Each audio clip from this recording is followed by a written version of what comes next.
Welcome into Duval Daily, presented by GinJag.com. I'm Jordan DeLugo. Thank you so much for tuning in here on Tuesday, October 8th.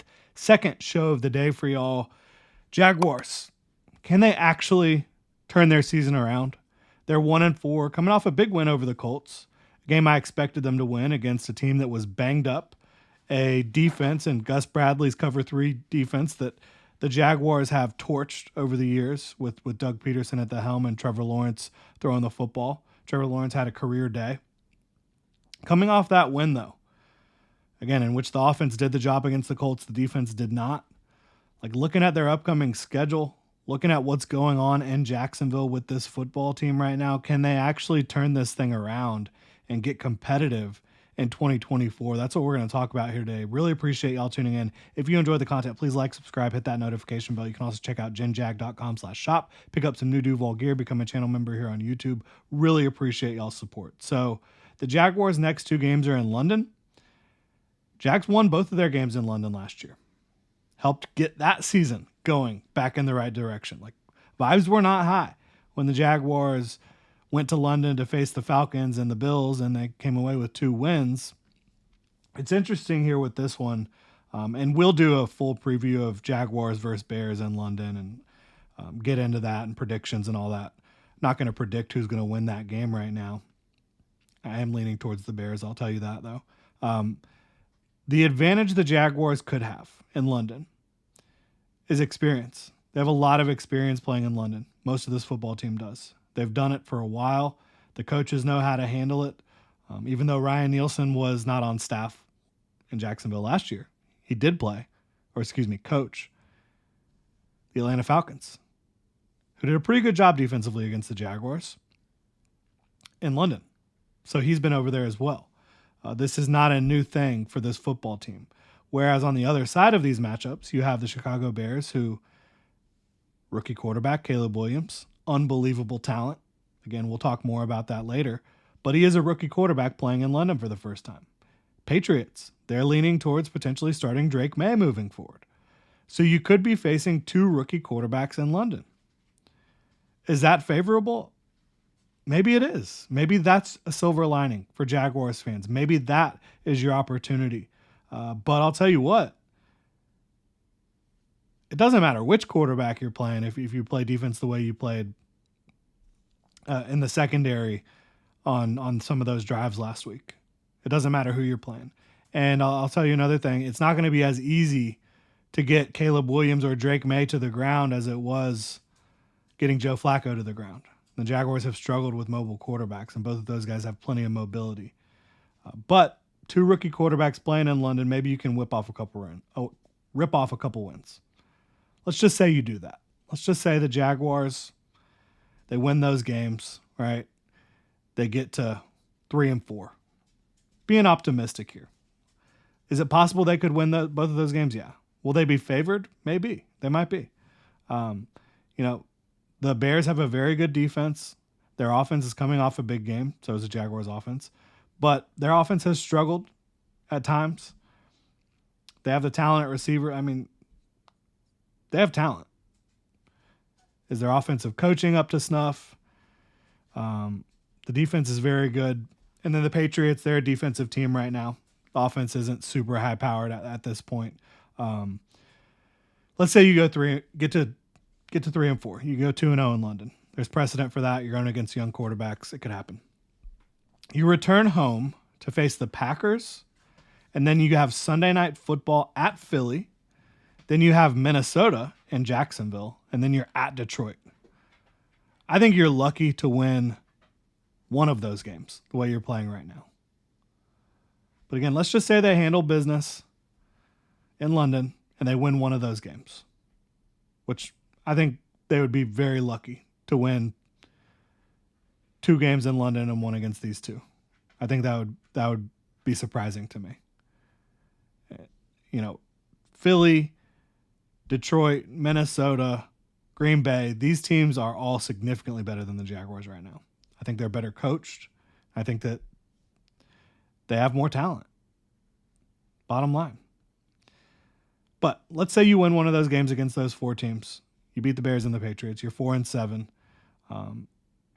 Does that put you in a position to maybe go on a run? Maybe it does. We're going to get into that. But first, got to talk to y'all about Underdog. That's where I play best ball. I have a blast with that and with Pick'em. Making picks on Underdog is straightforward, and signing up is even easier. Just head over to Underdog's simple-to-use mobile app or UnderdogFantasy.com. Sign up with promo code DuvalDaily, and Underdog will give you a free pick to use on your first cash Pick'em entry, plus up to $1,000 in bonus cash when you deposit. That's Underdog Fantasy, promo code DuvalDaily, to claim your new customer special of a free pick and your deposit offer. Must be 18 plus, 19 plus Alabama and Nebraska, 19 plus in Colorado for some games, 21 plus Massachusetts and Arizona, and present in a state where Underdog Fantasy operates. Terms apply, void in Colorado. Concerned with your play? Call 1-800-GAMBLER or visit ncpgambling.org. Arizona, 1-800-NEXT-STEP, that's 1-800-639-8783, or text NEXT-STEP to 53342. New York, call the 24/7 HOPE line at 1-877-8-HOPE-NY or text HOPE-NY 467-369. Thanks so much to Underdog Fantasy for sponsoring the show. So, Jaguars, let's say they're 4-7, right? They've won some games. Hasn't been easy against, those NFC teams that are very good. But after that, you have Houston, you have Tennessee twice, you have the Jets, you have Las Vegas, and you have the Colts.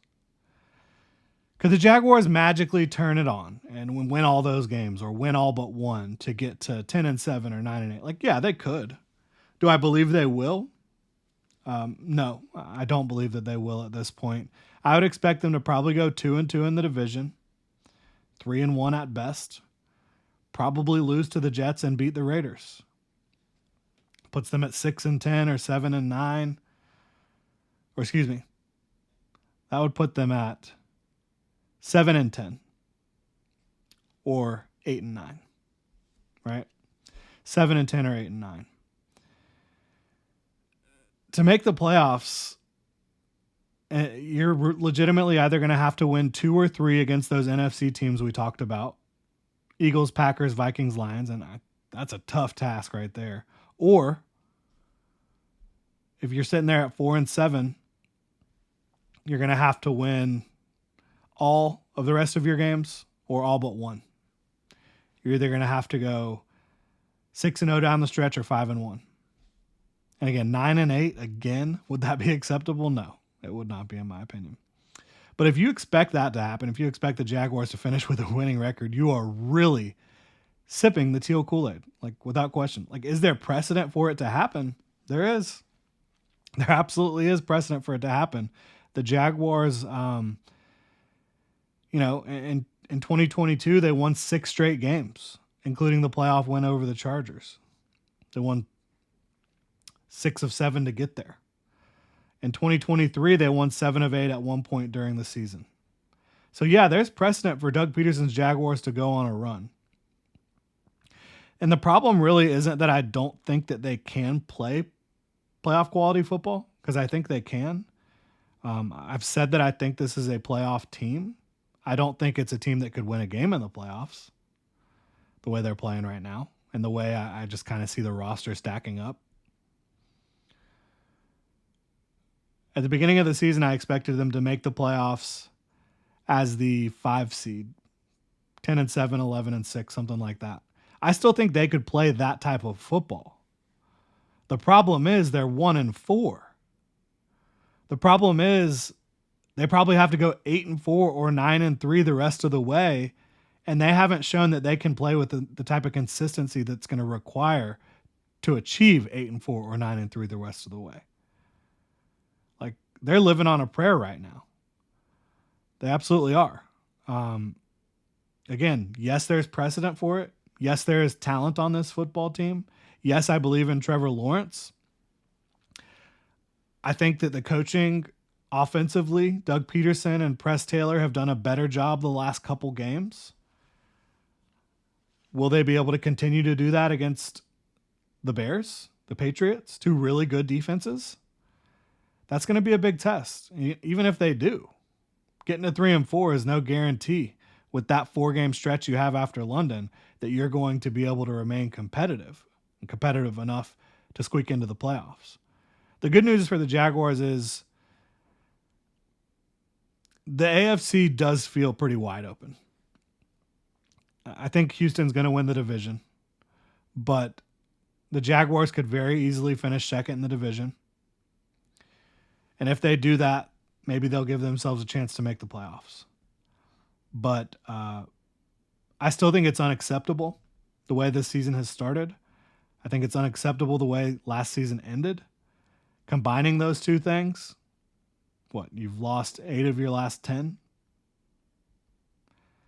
It's not good enough. And even if they're able to go on a magical run, living this way every year is not good enough. Having to win however many games in a row, it's not good enough. So yeah, even if the Jaguars do have a magical run, get to 9-8 or 10-7, which again, I just don't believe is going to happen. Even if they do, I don't think what we're seeing is good enough. I don't think that what is in Jacksonville right now is good enough from a coaching standpoint. I don't think it's good enough from a personnel standpoint. Because I do think that you have playoff caliber coaching, and I do think you have playoff caliber roster. I don't think you have what it takes to elevate beyond that. And I don't think you have what it takes to play consistent football. Year in and year out, week in and week out. They've shown that. That's how I view this football team right now. But can the Jaguars actually turn their season around? Yeah, but it's going to take some miraculous winning. It really will. Let me know what y'all think in the comment section below. If you enjoy the content, please like, subscribe, hit that notification bell. Hey, I said the Jags probably lose to the Jets. We did just get news that the Jaguars will be wearing their Prowlers against the Jets. So maybe the Prowlers bring out some good luck once again. You never know. I am very hopeful. I'm not optimistic.